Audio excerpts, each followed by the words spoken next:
এদের কাজই হচ্ছে মারপিট করা। এরা মারপিট ছাড়া কিছু বোঝে না। খাওয়া আর মারপিট করা হচ্ছে এদের মূল কাজ। তো গাইস, সকালবেলা ঘুম থেকে উঠে গেছিলাম। আজকে ঘুম থেকে উঠতে অনেকটা লেট হয়ে গেছিলো। তারপরে হাই টাই তুলে মশারিটাকে গুছিয়ে টুছিয়ে ঘুম থেকে উঠে পড়লাম একটা মিষ্টি হাসি দিয়ে। তারপরে জুতোটাকে রেডি টেডি করে জুতোটা পরলাম। জুতো পরে চলে গেলাম গোয়ালঘরে। গিয়ে এই যে সুন্দরীকে বের করতে হবে। বাচ্চাগুলো সব এখানে রাখা আছে।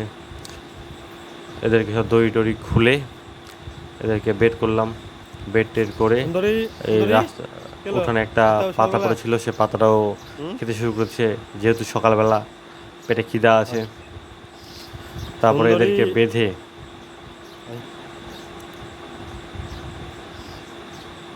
আরে একটু মাঝে মাঝে খুনসুটি শুরু করে দেয়, দেখেছে। আর এ হচ্ছে আর একটা পার্টি। এর শিং গজাচ্ছে, তাই ও মানে মাথার শিংয়ের যেখানে গজাবে সেখানে চুলকায়, সে কারণে সে সবসময় এরকম করে এখন, যেহেতু একটু বড় হচ্ছে। তারপরে সবগুলো বাচ্চাকে বেঁধে রাখা হলো টোটালি।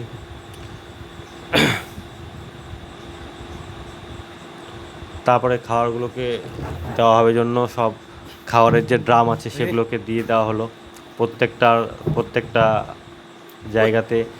একজনেরটা আরেকজন টানাটানি করে, মানুষের যেরকম হয় এরটা ভালো ওরটা ভালো, তেমন পশুদেরও হয় যে এর থেকে আমাকে ওরটা বেশি খেলে ভালো হবে, ওকে বেশি খেতে দেয়। এরকম একটা সবারই একটা মনোভাব থাকে, সে মানুষ হোক বা পশু। তারপরে এরটাকেও দিয়ে দিলাম যে অন্যটা টানাটানি করছিল।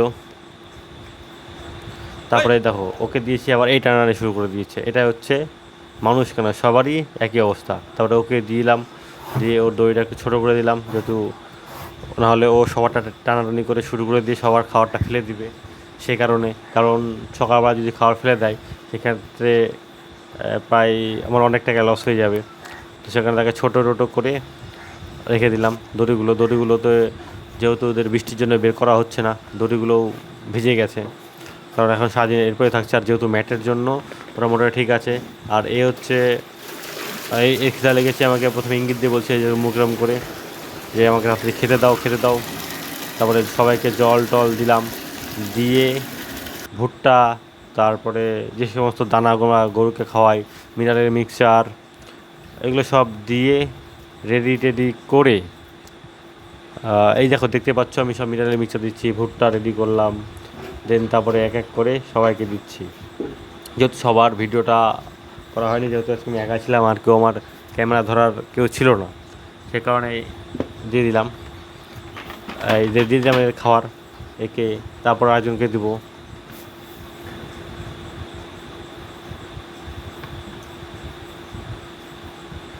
তারপরে কিছুটা কারি ভিজে গেছিলো, সেই ভিজা কারিটাকে এনে আটির মুখটা খুলে বা কেটে দিয়ে দিলাম সবাইকে খেতে।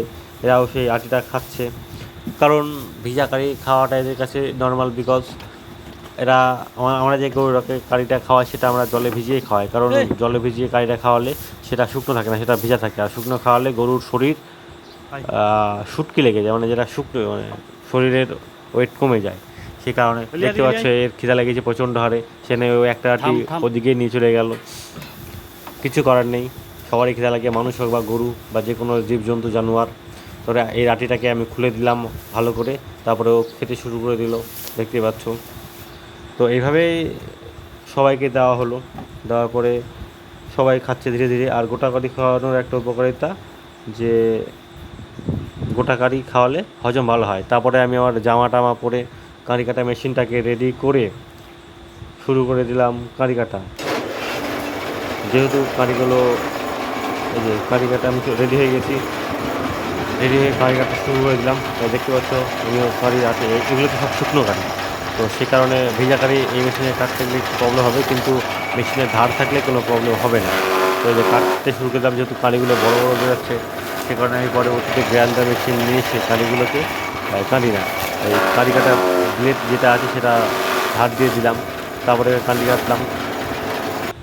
এই যে গ্রাইন্ডার মেশিনটা নিয়েছে আমি সব ধার করলাম তখন, দেখতে পাচ্ছ। তারপরে গাইগুলো ধুয়ে দুধগুলোকে রাখলাম, যেহেতু গাই দোয়ানোর সময় ভিডিওটা করা পসিবল নয়, বিকজ ফোন পড়ে গেলে প্রবলেম হবে। আর যেহেতু আমার ফোনটা পুরনো হয়ে গেছে আর ফোনটা এখন কেনা আমার পক্ষে একটু চাচ্ছি না আর কি ফোন কিনতে। তো তারপরে আসলাম, এসে দেখি যে এই গরুটার ম্যাটটার জল জমে আছে, এবং তবে সবারই ম্যাটগুলো মোটামুটি ঠিকঠাকই আছে, কোথাও জল জমে নাই, কিন্তু এরটাতে জল জমে থাকছে। যেহেতু এ হয়তো খুঁচে খুঁচে এক জায়গাতে খুঁচে খুঁচে সে জায়গাটা নিচে করে দিয়েছে, সেই কারণে এই জলটা একটা ঝাঁটা নিয়ে এসে জলগুলোকে পরিষ্কার করে দিলাম। পরিষ্কার করে দেওয়ার পরে হালকা গোবর টবর ছিল সেইগুলোকে পরিষ্কার করে সে যে পিছনে যে জায়গাটা সেখানে সব গরুগুলোকে তুললাম, যে যে শুয়েছিল। শোয়ার পরে এই যে একে দেখছো একে তুলছি, এ হচ্ছে লেজি টাইপ। খাওয়া দাওয়া হয়ে গেল, শুয়ে পড়লো। থাকে না মানুষের মধ্যে এরকম থাকে, খাওয়া দাওয়া হয়ে গেল, কোনো কাজ কাম নেই, শুয়ে পড়লাম। এরও অবস্থা সেম, খাওয়া দাওয়া হয়ে গেল শুয়ে পড়ো, খাওয়া দাওয়া হয়ে গেল শুয়ে পড়ো, কিছু হলো কিছু দাঁড়িয়ে থাকলো আবার শুয়ে পড়লো। তো সবারই একটা ফ্যাক্ট থাকে। তারপরে এই যে এই বাচ্চা দুটো মারপিট লাগিয়ে দিয়েছে, এদের একটাই কাজ, সেটা হচ্ছে মারপিট করা, খাওয়া দাওয়া মারপিট করা। যেহেতু আমার চিল্লাচ্ছে এই বলে, তো তারা মাঝে মাঝে থেমে যাচ্ছে, কিন্তু তাদের একটা থাকে না যে আমার বল বেশি তোর বল কম, এরকম একটা প্রমাণ সব জায়গাতে করতে হয়। মানুষের মধ্যেও তো হয়, এটা পশুদের মধ্যেও হচ্ছে। তো সে কারণে আমি যখন বললাম, তারপরে এর গায়ে রোদ লাগছে, এই জন্য একে একটা অন্য জায়গায় বাঁধলাম, দেখতে পাচ্ছ। তারপরে গরুগুলোকে এসে সবগুলোকে ছোট করলাম, মানে যে দড়ির হাই যদি 3 হাত থাকে সেটাকে আমি 1 হাত করলাম, যেহেতু ওই পাশে গরুটাকে টেনে নিয়ে আসতে হবে।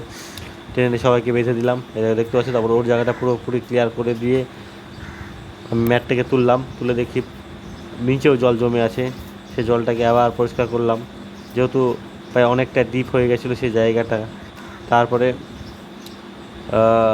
অনেক ভাবনা চিন্তা করে ভাবলাম যে না, এটা আর রাখা যাবে না, কি করা যায়। তারপরে একটা ঝাঁটা নিয়ে এসে সেই জলগুলোকে অন্যান্য দিকে দিয়ে রাখলাম, যাতে জলগুলো না জমে যায় সেই জায়গাতে।